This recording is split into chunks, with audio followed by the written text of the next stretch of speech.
ও মামা এটা ঘটনা হল। কোনটো ঘটনা মানে আজিৰ পৰা ৬-৭ মাহ হৈ গল জুবিন দা আমাৰ মাজৰ পৰা নাইকিয়া হৈ গল। আপুনি এতিয়ালৈকে জুবিন দাৰ ন্যায় দিব পৰা নাই। সেইকাৰণে জুবিন দাৰ এটা ভক্ত ইমান আপোনাক গালি পাৰি আছে। একেবাৰে জুবিন দাৰ এটা ভক্ত হিমন্ত বিশ্ব শৰ্মা মাদাৰ চোট তই কেলা আজিলৈকে জুবিন দাক ন্যায় দিব নোৱাৰিলে হা? দেখিলে মামা ও মামা আপুনি বালৰ মুখ্যমন্ত্ৰী চেটৰ মুখ্যমন্ত্ৰী আপুনি মুখ্যমন্ত্ৰীৰ যোগ্যই নহয় এনেকুৱা মন্তব্য কৰি আছে।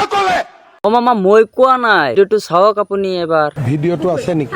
ও মামা ভিডিঅ'টো আছে মোৰ লগত, চাওক আপুনি। তই বালৰ মুখ্যমন্ত্ৰী, তই চেটৰ মুখ্যমন্ত্ৰী, তই মোৰ চেটৰ মুখ্যমন্ত্ৰী মাৰাক চুদা। তই লাউৰা, তই মুখ্যমন্ত্ৰী হোৱাৰ যোগ্যই নহয় কেলা। দেখিলে মামা কথা কোৱা মানুহৰ সমান মূৰ্খ মানুহ পৃথিৱীত জন্ম হৈছে নেকি?